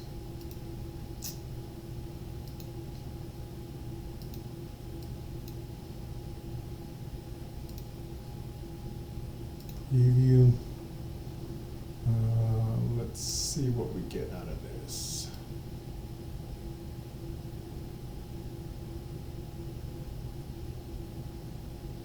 So it looks like we're going to get mainly the reds.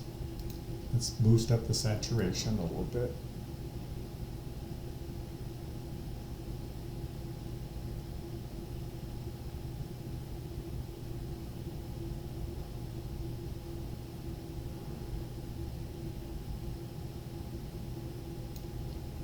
It looks good. We'll apply it.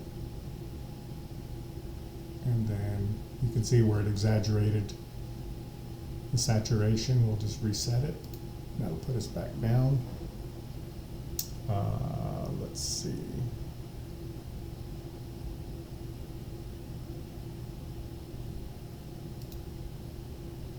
Giving it a little more color. That's okay.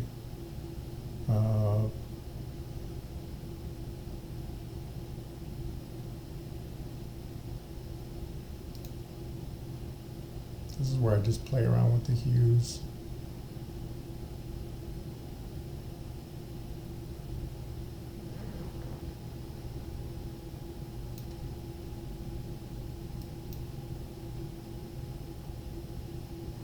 I'll just give it another little boost of saturation.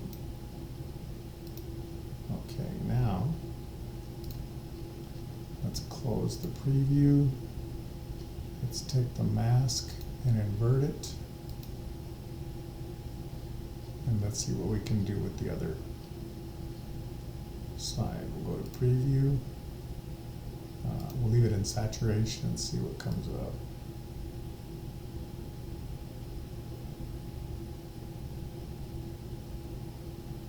And now it's still got the, let me see, we can get the blues here.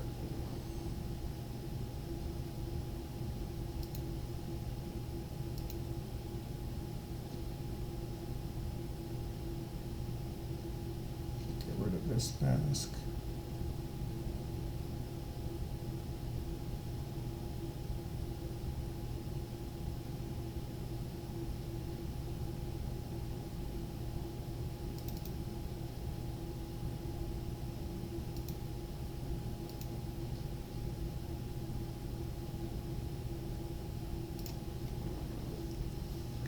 Okay, we'll try the script one more time. Let's see. Color mask mod. This time we'll go after everything from, let's try that green, cyan, and blue again.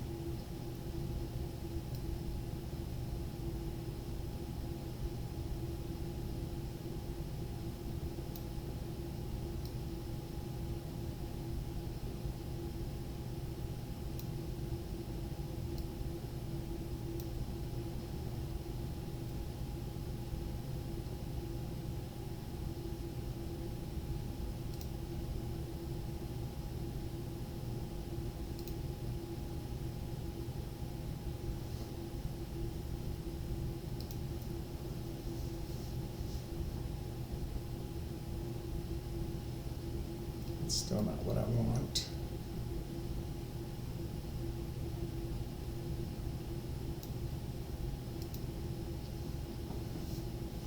Let's see, the other thing we can try,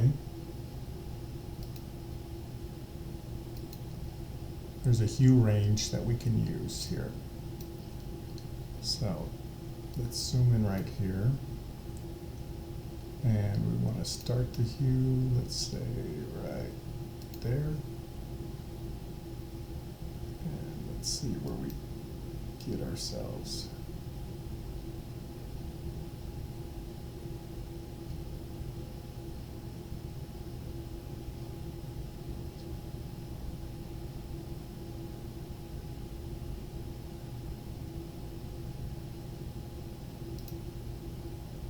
Let's see if that works.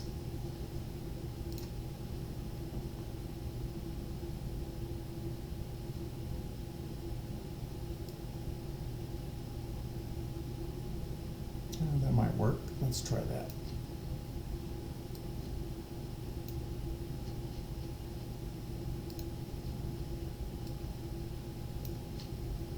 Let's see, we'll bring up our curves transformation again. Preview. Let's see what we can do here.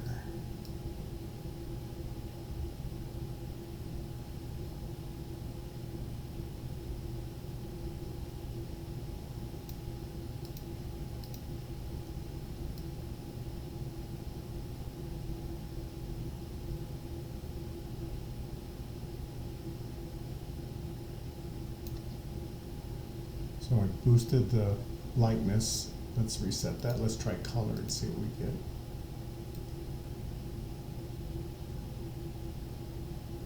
I don't know if you can see it on the screen, but I'm getting a little pebbling here and up here. We don't want that, so let's reset it, and we'll push it until we get just below that. Right about there. Let's get the saturation. We can do more than one curve at a time.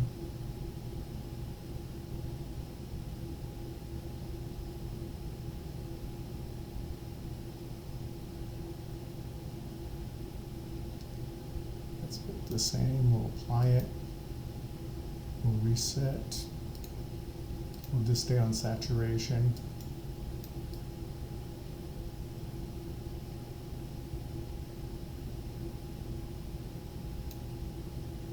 Apply it, reset, let's just boost blue. That looks a little more interesting. Apply it, and I think we've got a good picture here. Let's go ahead, get rid of the preview, get rid of this mask. There's our image. Now let's see if we can put the stars back in.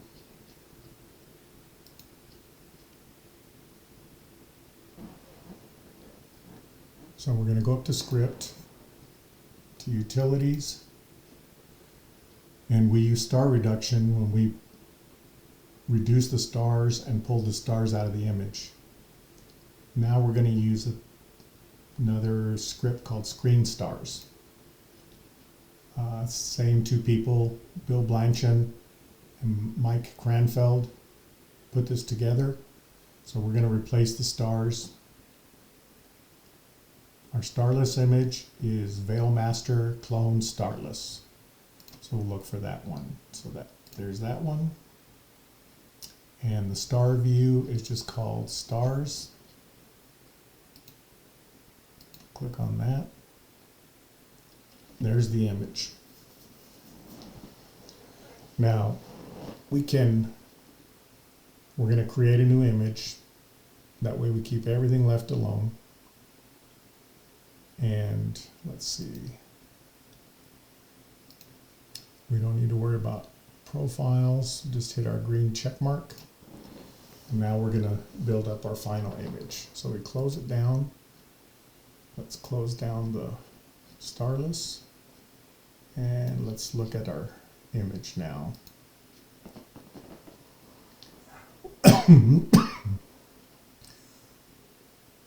We could play around a little bit with the colors if we wanted to. Maybe even the histogram. Let's try histogram and see what we get.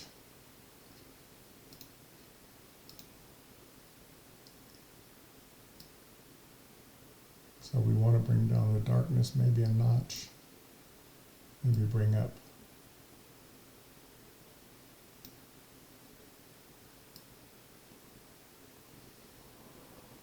You can start to see a little more of this red, these outer areas here.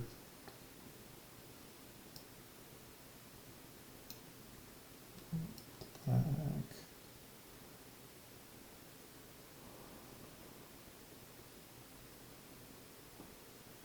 The only thing I pushed it too far was in these two corners.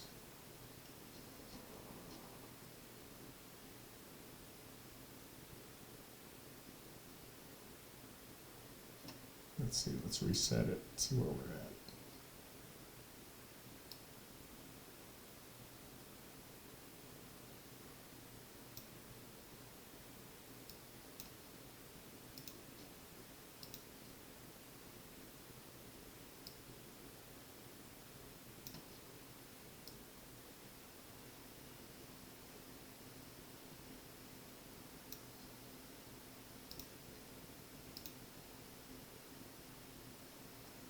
Let's see, let's try curves transformation.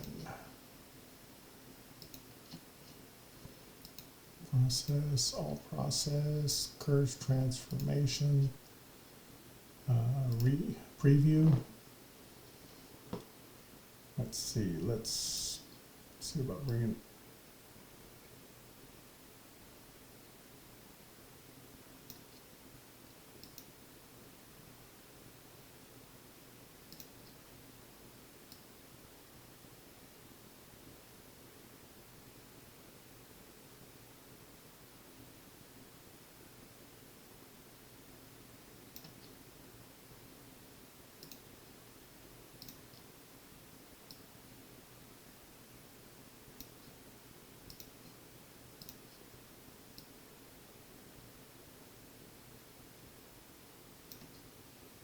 I think we're okay.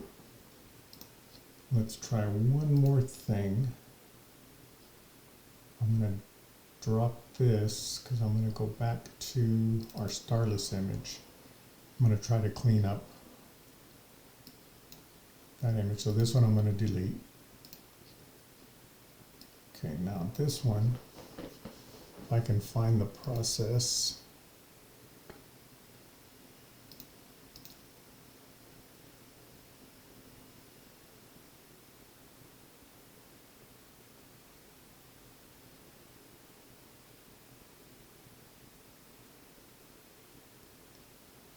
I know you have that process in Photoshop where you can kind of erase out parts of an image.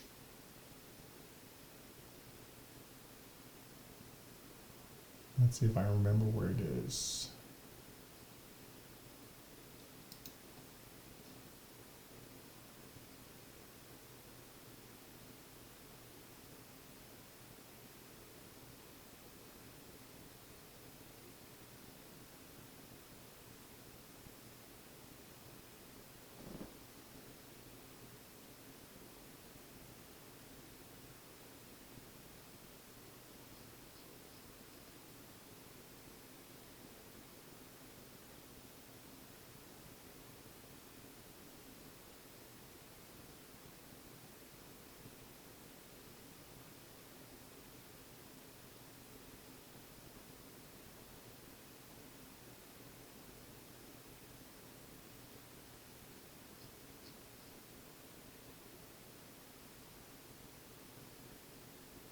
And of course, I won't remember what it is now.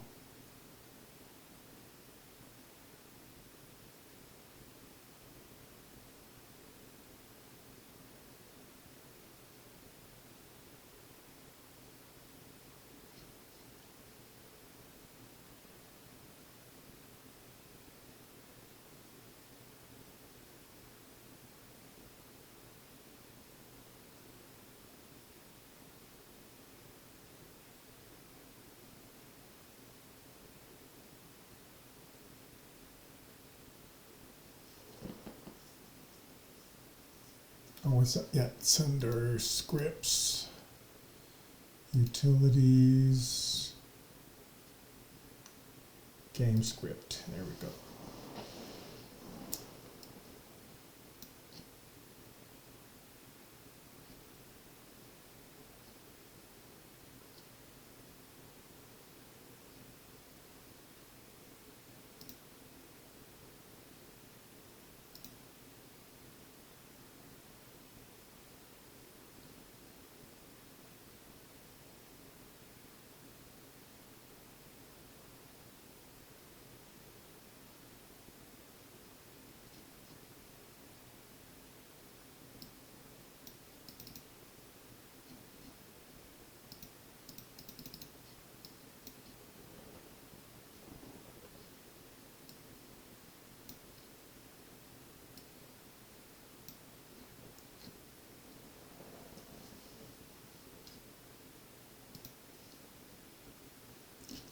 Let's see if I remember how to do this.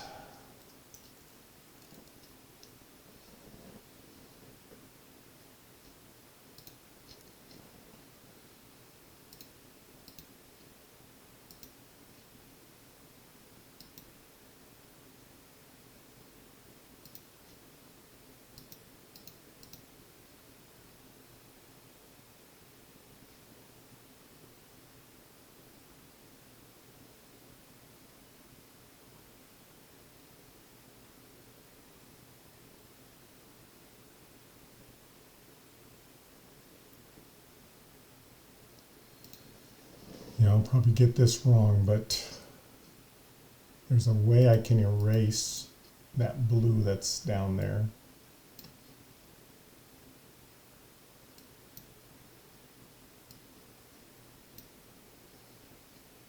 I tell it I want to point. Let's see.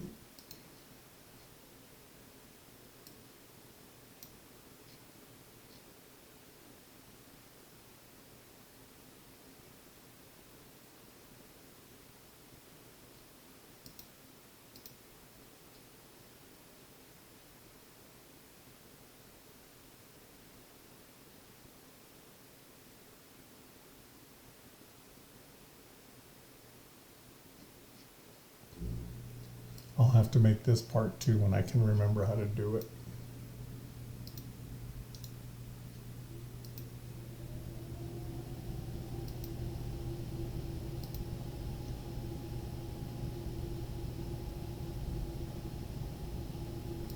But there's a function where you can take, let's say, this dark area here, and I can paint this blue area here and tell it to erase that. But I just can't remember the script or process that does it. But overall, let me put the stars back again.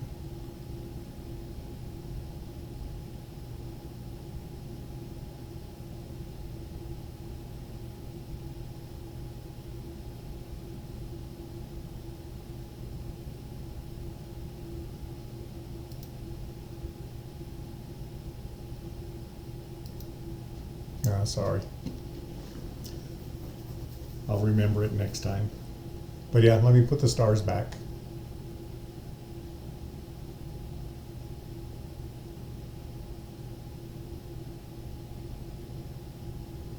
Or let me do one more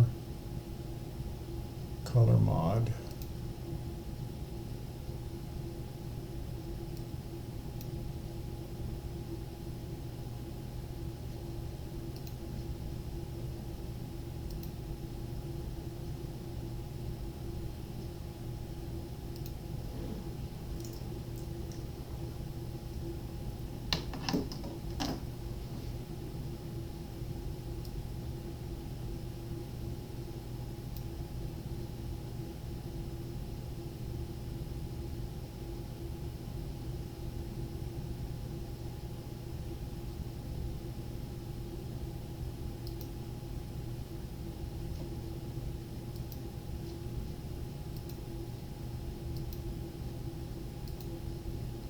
This is where I get frustrated when I've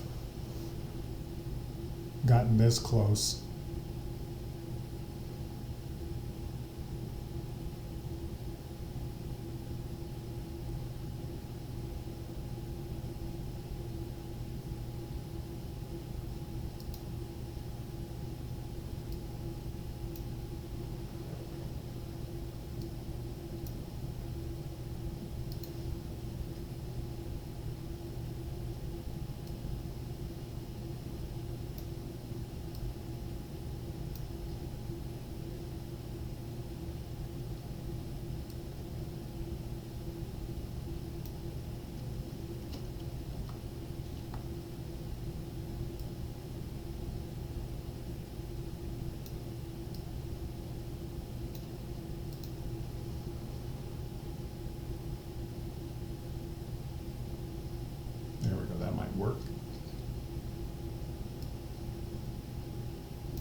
to histogram. Let's try histogram and we'll darken it up. Preview. Let's just say blue.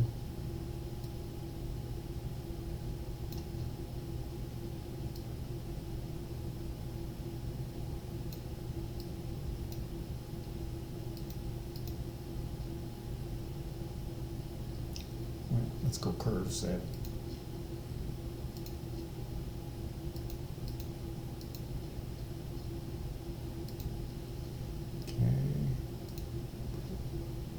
Preview, reset.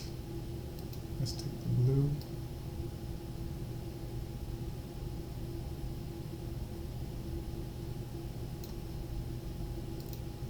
Let's try luminance.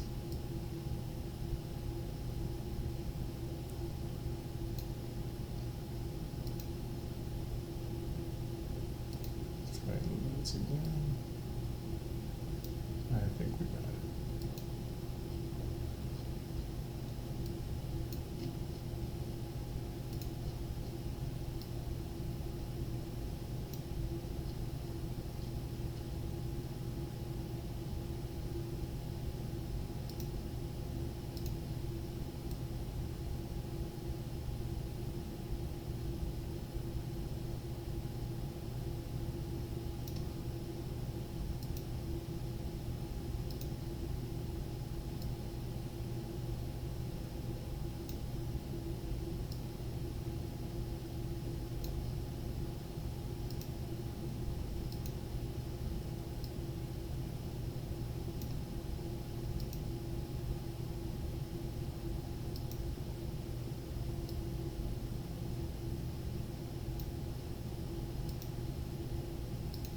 What I'm doing here is I'm just experimenting to see what works. I can still see some of those blue splotches there. There we go. They're going away. Okay, let's reset. We'll give it another push. And I think we got it.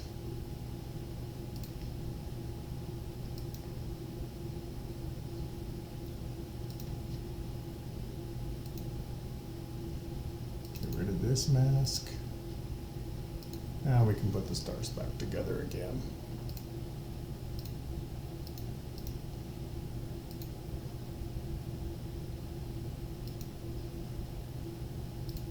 Starless is the clone. Starless. Stars.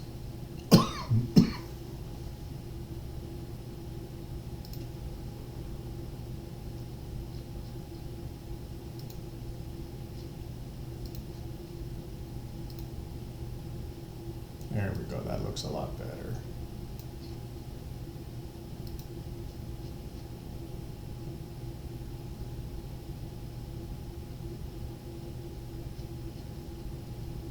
Let's see if we play a little bit. I'm never always done with these things.